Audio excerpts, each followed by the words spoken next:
Okay, so I'm going to talk about tropospheric circulation change in the CMIPs, mostly CMIP 5. So I've spent a fair amount of time looking at tropospheric circulation change in CMIP 5. But there'll be one or two examples from CMIP 3, and hopefully I'll cover methods that will be useful going forward into CMIP 6 as well.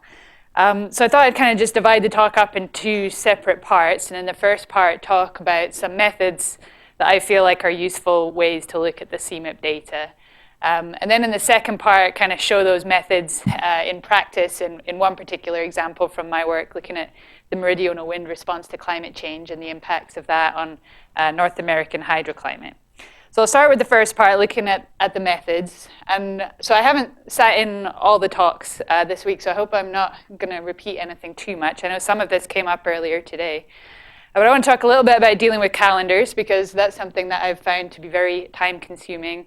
And I've recently learned about ways to make things easier, so I want to mention that in case you're not aware of that already. Then a bit of talking about assessing the significance of differences, primarily through random sampling of the long pre-industrial control runs. A bit about exploiting the model spread. I think there's a lot to be gained by doing that. And then finally a little bit about making use of all the available scenarios that are there. So the first part is just kind of more technical aspect, but I think it's an important one, and that's dealing with calendars. So I think probably by now, at least in the lab sessions here, you've looked at the CMIP data. And so you'll have, for each variable, each model, you'll have a bunch of metadata in the files that tells you about things. And here's one example here, which, if this mouse works. There, okay. So this is telling you about the time, what the time axis means for this particular model.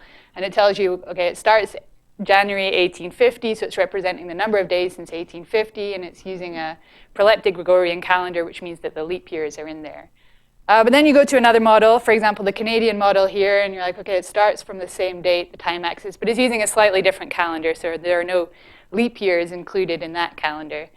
And then maybe you go to the Hadley Center model, and you're like, okay, well, it doesn't even start at the beginning of the year. It starts 1st of December, 1859, and it's using a 360-day calendar, which is obviously very different from the real world and from up here. So you really need a way, if you want to pick out a particular time chunk, which is mostly what we normally want to do, you need a way to deal with these different calendars efficiently. So sticking with the Hadley Center model, you've got that metadata, and then you've got your time values. And so then you'd want to know, say you want to grab out like 1979 to 2005. If you just have one model, it's kind of okay. You could work out like what time value here will correspond to the month that you want. But the trouble is, like, if you start having to do that for like 35 different models and multiple scenarios and multiple different time periods, it can get very challenging to deal with. And so when I was doing this, I had a complicated array of shell scripts and text files, and I went in and I wrote down what every model's calendar was, and every time I used it, I like would go in and find that information, have a bunch of if statements for if you need an if statement for the Hadley Center every time. And then I moved here and I started to learn a bit more about NCL and the utilities that are there. And so I just want to mention this because I think it's very useful. So there's this CDCalendar function, which is particularly useful for dealing with calendars. So I'm just going to work through this kind of example NCL script. So here, just saying if I want to pick out January 1979 to December 2005, so you just read in the time axis in the variable from your file in this way. And then what you can do is use this CDCalendar function, and that converts these time values into a kind of more meaningful value to us. So NCL will make use of the metadata that's there in the file. It'll know that this represents from 1st of December 1859, and it's using a 360-day calendar. And so it can convert these time values here, know that this value of 15 here means December 1859. And so then all you've got to do is convert the dates you want into a date of that format, which is fairly easy. And then you just find out what index of the date array is equal to your start date, what index is equal to your end date. And then you can just grab out the time period that you want. You can write it out to a netcdf file. You never have to deal with the calendar again. And you also don't have to use NCL again if that's not what you want to do. So I'm not really an NCL user, but I've definitely started to use it for things like this, and I strongly recommend that you try and learn a bit more about that, because there are a lot of things in there that can make your life easier. It has things that are geared towards what we want to do.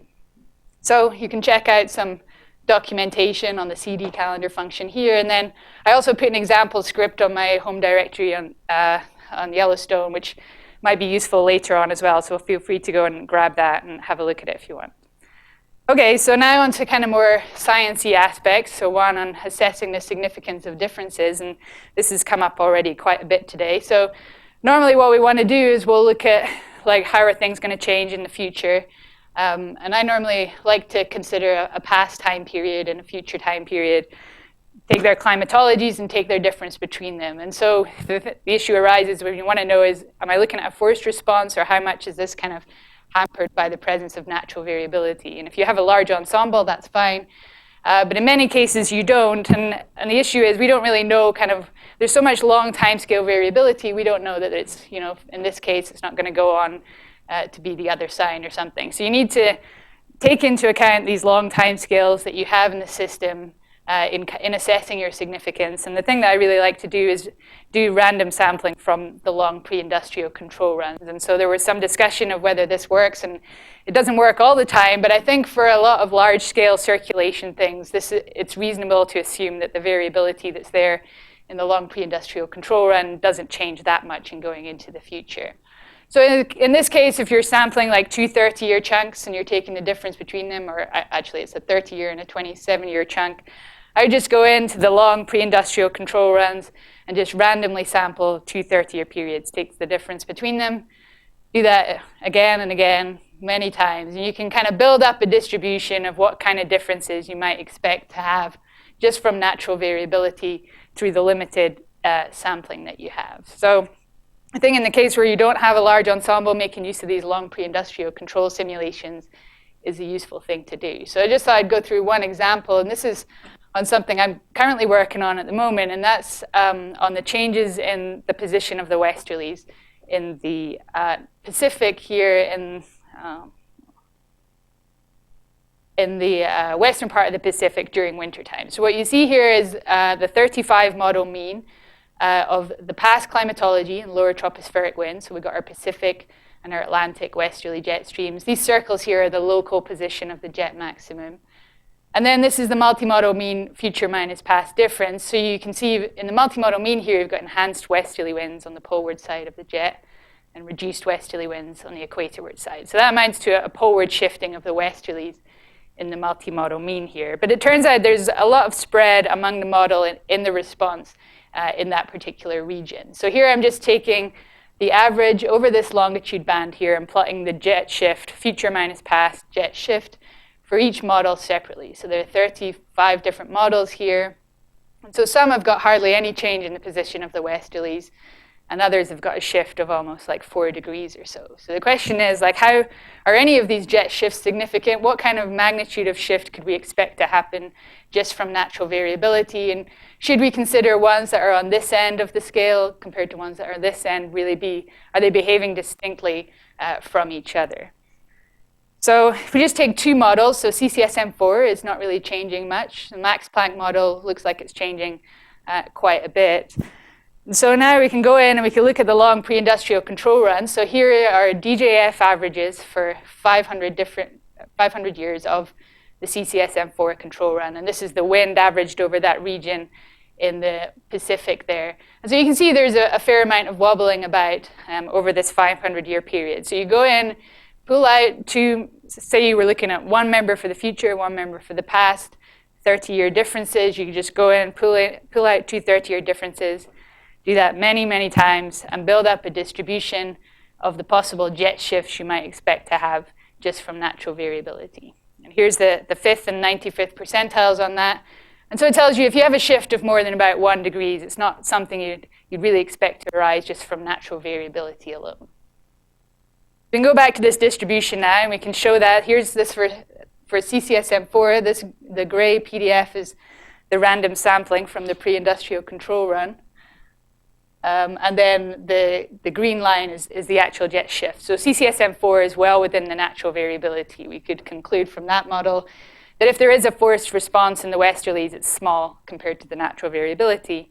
You do the same for the Max Planck model here, and it's well outside of anything you'd expect to happen from natural variability. There's clearly some kind of forced poleward shift of the westerlies there. And given the kind of spread you expect from natural variability here, you'd also conclude that models on this end of the scale and models on this end of the scale are really behaving distinctly from each other. Okay, so then the third part of the methods, a bit about exploiting the spread among the models. So there are many models, and they don't all behave in the same way for many different things. And I really think that's a good thing, because you can really exploit that to really understand the relationships between different aspects of the circulation. And you could also use it to kind of put some kind of constraint on how you think the real world might change. So for example, say you have a relationship between a model's climatology and how you think it's going to change in the future. Then you can go and place the real world climatology within that model spread and kind of extrapolate as to how you think the real world might change. But I think it's very important that at the same time you always accompany with this with some kind of mechanistic understanding of what's actually going on. So just as an example of this, I go to the southern hemisphere now. So this is looking at southern hemisphere zonal mean jet shifts, and this is a figure from a paper by Barnes and Polvani. And what you see on the x-axis here is the historical jet position, and on the y-axis is the jet position in various other scenarios. So each of these kind of connections of points and arrows is one particular model. You see that the black points all lie on the 1-to-1 line, and then you see in going from pre-industrial to historical to RCP 4.5 to RCP 8.5, you have this general poleward shifting of the westerlies. So as you go to warmer and warmer climates, it seems like the westerlies shift poleward in the southern hemisphere. But a kind of shocking thing about this figure is the massive spread that there is in where the models put just the jet in the historical climatology. You've got a spread of almost about 10 degrees or so where the models think the southern hemisphere westerlies should be. And there's a relationship between where a model places its southern hemisphere jet and how the model responds in the future. So this is an example from CMIP 3 here, so there are less models here than we typically see for CMIP 5. And on the x-axis is the model's jet position in the historical climatology. And on the y-axis is the poleward jet shift at the end of the 21st century under the A1b scenario compared to the historical time period. So what you see is there's a correlation here, and it's significant, that if a model here, like this one, places its jet at a lower latitude to begin with, it shifts further poleward in the future under that forcing. Whereas these models up here, their jet is further poleward to begin with, and they don't change as much. And so if you put where the reanalysis jet position sits, it's very much on the poleward end of the modeled range. So most models have an equatorward bias in their southern hemisphere jet position. And so you could maybe extrapolate this relationship out then and say, well, there's a relationship between where a jet sits and how it shifts in the future, and the reanalysis jet is further poleward than most models. So maybe we should expect that the real world would shift less than the multimodal mean in this case. And I think that would be a reasonable hypothesis to make. I don't think we have a full mechanistic understanding of this relationship here, but it definitely calls into question, the biases in the climatology call into question whether we should have faith in the multimodal mean change in the westerlies there. But we would still like to have a deeper understanding of this. And I'll come back to this in a minute as well. And then the final kind of more methods aspect is making use of all the available scenarios. So I'm sure this has come up already this week, but there's much more to the CMIP archive than just the future climate change scenarios. We've got the long pre-industrial control runs, and so I've kind of advocated for using them to calculate the significance of any changes. And then you've got more idealized forcing scenarios, so the abrupt 4 times CO2, where you just quadruple CO2 and you don't change other things. And then these AMIP runs are also kind of useful with the historical evolution of sea surface temperatures, but then with idealized perturbations on top, like warming 4 Kelvin everywhere, or just increasing CO2, so not having your sea surface temperatures respond to that. And I think there's a lot to be learned by looking at these different scenarios and when it comes to understanding the mechanisms involved in things.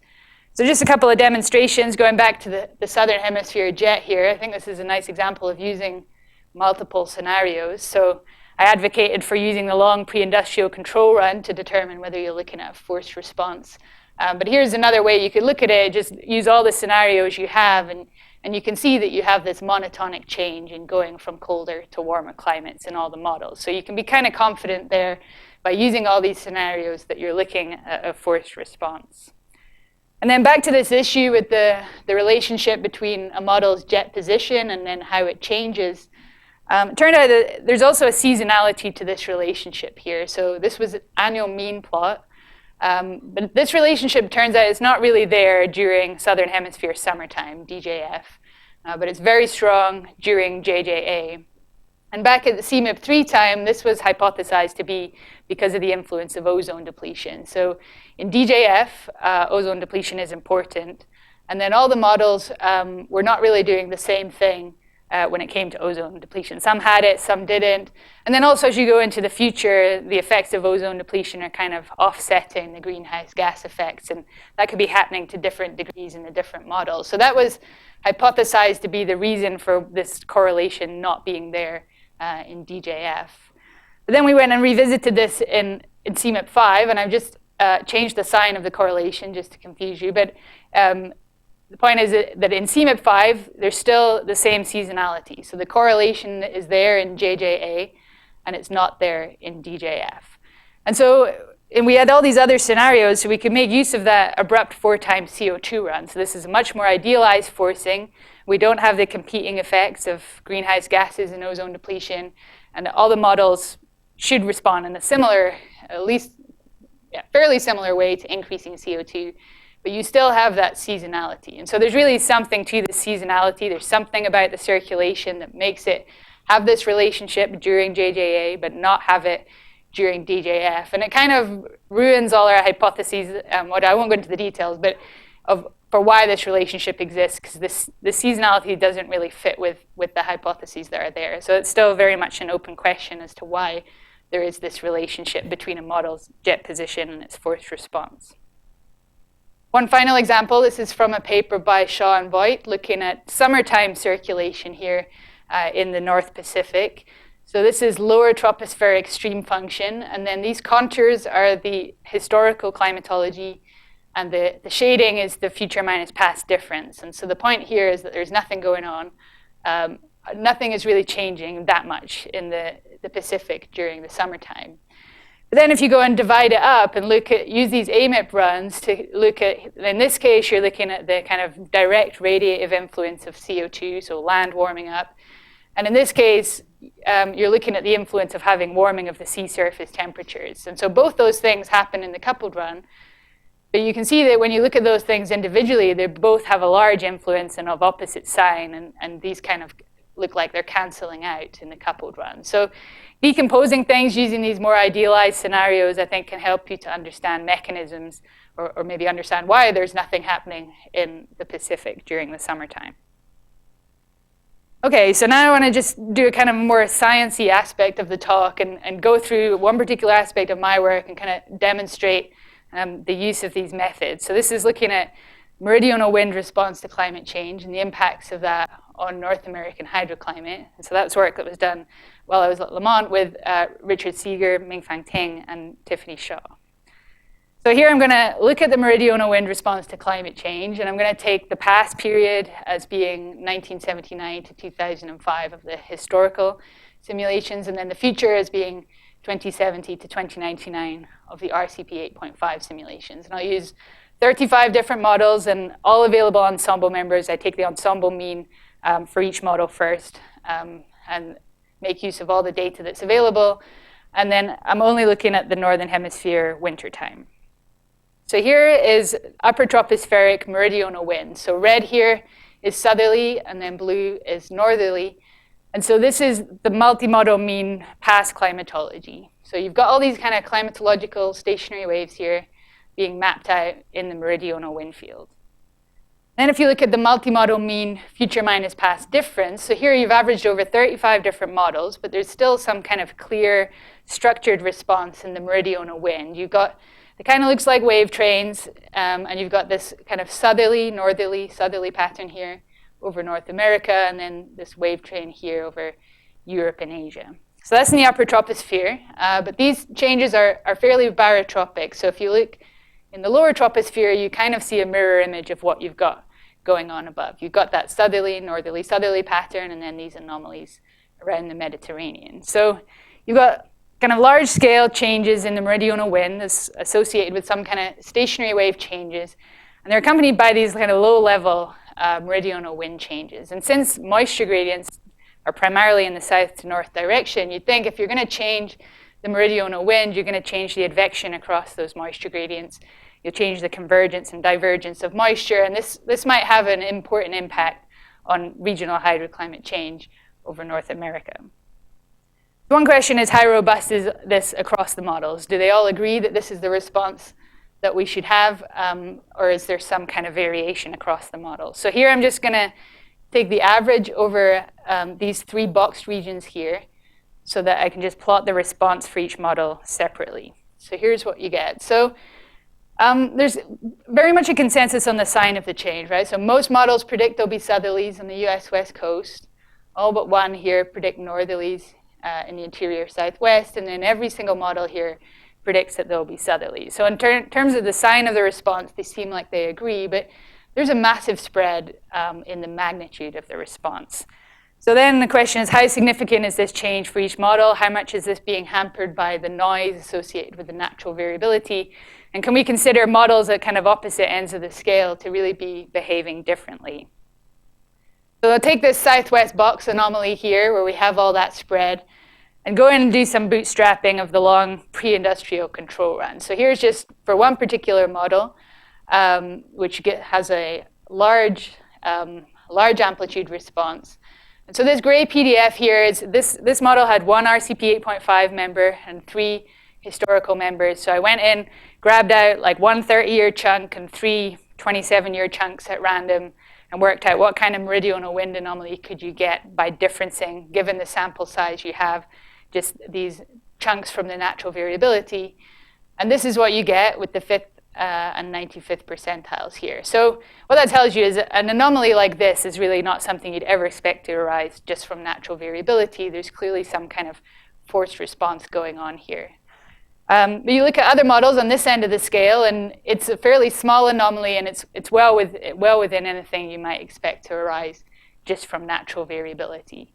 And given the spread that you have of these PDFs, I think you can be confident that this model is behaving distinctly from this model. There's something different about the way they're responding. So now an advantage of having that model spread is we could exploit it to really show the links between the meridional wind change and regional hydroclimate change. Even if it would make physical sense, we can kind of demonstrate that there is a link there by using the model spread. So here's what the multimodal mean predicts for the future minus past difference in precipitation minus evaporation. So it predicts it's going to become wetter here on the US West Coast and drier here over Mexico and the interior southwest. Now we take our index of how the meridional wind is responding over this southwest box. So this is effectively an index for this whole wave train because the structure is kind of common among all the models. And so what I chose to do was to divide the models up. So take like the weakest 25%, the ones that don't really have a response that's outside of the natural variability, and the strongest 25%, and then look at their changes in P minus E separately. So when you do that, you see a fairly different picture. So the ones with the weak amplitude meridional wind response, they don't have much wetting on the US West Coast. They got less drying over Mexico and the interior southwest. Whereas these models down here that have got really large amplitude change in the circulation, they've got much more wetting on the US West Coast and more drying over Mexico and the interior southwest. You can take the difference between those two groups of models and it's statistically significant. And you can even see the kind of wave train here being mapped out in this difference. So the models that have got larger amplitude circulation changes have got stronger anomalous southerlies bringing in moist air in here towards California, and then stronger anomalous northerlies bringing in drier air over the interior southwest. So there's clearly a link between how the circulation is going to change and the regional hydroclimate change over North America.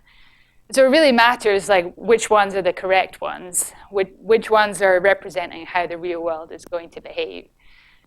And so what we then decided to do to try and answer that question is to just try and understand the multimodal mean response. Why does this wave train change, or wave anomaly happen in the way that it does. I think often when you want to really understand why the models are doing what they're doing, you have to go beyond the CMIP archive. There's often a limit to how much you can do. Maybe you have to devise some idealized experiments to verify whatever hypothesis you have.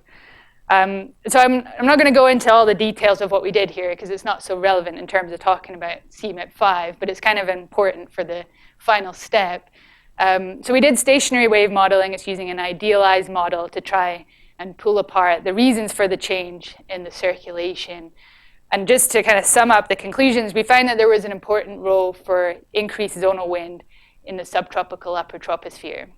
So here is the change in the zonal mean temperature and the zonal mean zonal wind that we are expected to have under climate change. So we're expected to have a warming of the tropical upper troposphere, which we heard a bit about already today. And accompanying that, we're expected to have an increase in the zonal wind in the subtropical upper troposphere. So we came up with arguments for this enhancement of the winds affecting the stationary wave field.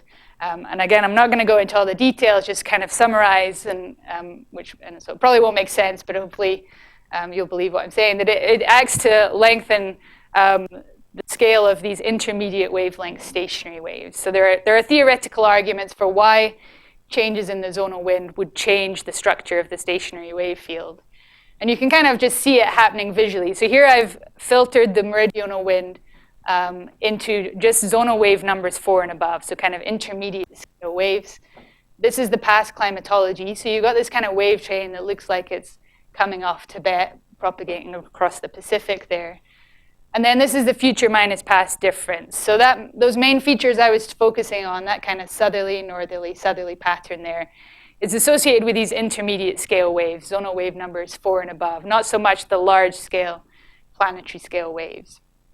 And so if you just take an average over this latitude band here, I'm just going to plot the past and the future wave field separately. And the black line is the past and the red is the future. And I think you kind of see like the red line is kind of stretched out compared to the black line. And we had arguments for why that should happen under the increased zonal wind. And that's such that by the time you're down here over North America, those two wave fields are kind of different from each other, and there are large amplitude meridional wind anomalies. So I just kind of rushed through that because I wanted to get onto the last part, which involves trying to understand the model spread given this proposed mechanism. So we proposed that increased zonal winds in the subtropical upper troposphere are changing the wave field of these intermediate scale stationary waves. So given that proposed mechanism, can we go back and can we understand like why we have this spread among the models in the meridional wind response? So there are two kind of factors that you'd think might be important now if you take that mechanism as being true. So one would be the amplitude of the relevant waves in a model's climatology, these intermediate scale stationary waves. You'd think if a model has larger amplitude waves to begin with, they might respond more in the future. And then the other would be how much the zonal winds increase in the subtropical upper troposphere. If that's important, then you might think a model that increases the winds more would give you a larger magnitude of response. So we went and we did a multiple linear regression of the meridional wind response as measured by this box here in the US Southwest, regress that onto a measure of a model's wave amplitudes in the relevant region, and then a measure of how much the winds increased in the subtropical upper troposphere. And when you do that, you get a fairly decent relationship. You can explain almost 50% of the variance across the models. And that's quite a bit. So if you remember before I showed the error bars you have from natural variability, they're kind of like of this order. And so you wouldn't expect to maybe explain much more than that, given that there are error bars on these points just from the natural variability. So it seemed like it kind of works. Like you can explain a decent amount of the model spread based on these indices that we've come up with from the mechanism. And the kind of useful thing here is that most of that explanatory power is coming from a model's climatological wave amplitudes. So a model that has larger wave amplitudes in its climatology seems to be responding more in the future. And that's useful because we should know what the wave amplitudes are of the real world and be able to compare that with the spread among the models. So that we can make use of that relationship with the model's climatology to maybe try and place a constraint on how we think the real world will change in the future. So here are all it's that index of a model's wave amplitudes. And here are all the 35 different models, so quite some spread. And then here's where the reanalyses sit. So very much on the weaker amplitude range. So most models have got wave amplitudes that are too large in their present-day climatology. And some here are really way too large. And those were the ones that were going into my composite of the strong change, the ones that had the big change in precipitation over California. And we should be kind of skeptical then of these models because they have wave amplitudes that are much larger than those that we see in the real-world climatology. So we go back to this multiple linear regression here, and now we could just go and plug in the real-world wave amplitudes, and then use the spread of model-predicted wind anomalies, and use these regression coefficients, and in that way place a range over which, given the weaker amplitudes that the real world has, what kind of range do we think it would sit in? And that's given by this gray shaded region. So that roughly encompasses the weaker half of the spread among the models. We go back to our P minus E changes now. And instead of dividing it up in the way I did before with the weakest 25% and the strongest 25%, now I've divided it up into the weaker half and the stronger half.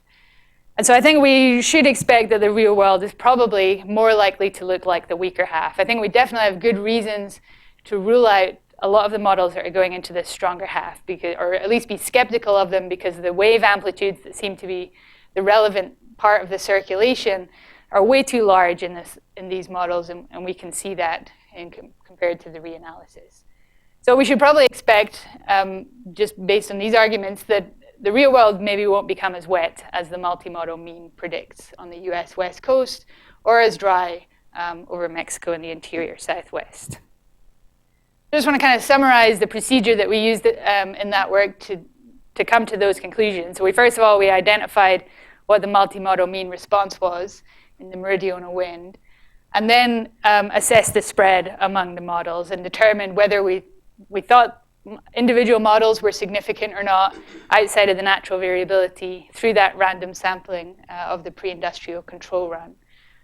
And then we were lucky we could make use of the model spread to demonstrate that there's a link between how the circulation is changing and the regional hydroclimate change. And then we had to kind of go outside of CMIP5 to try and understand the mechanisms with some more idealized experiments, which I didn't go into all the details of. So then we came up with a mechanism and then tried to demonstrate that that mechanism kind of worked to explain the spread among the models. And that can, I think, make you more confident that it's relevant.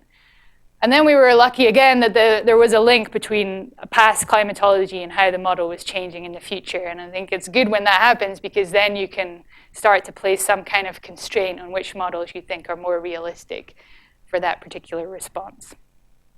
Okay, so I'll leave it there. That's my contact if you have any questions. And again, that NCL script, if you want to take a look at it, and the exercise in the lab session later is going to make use of that as well. So thanks.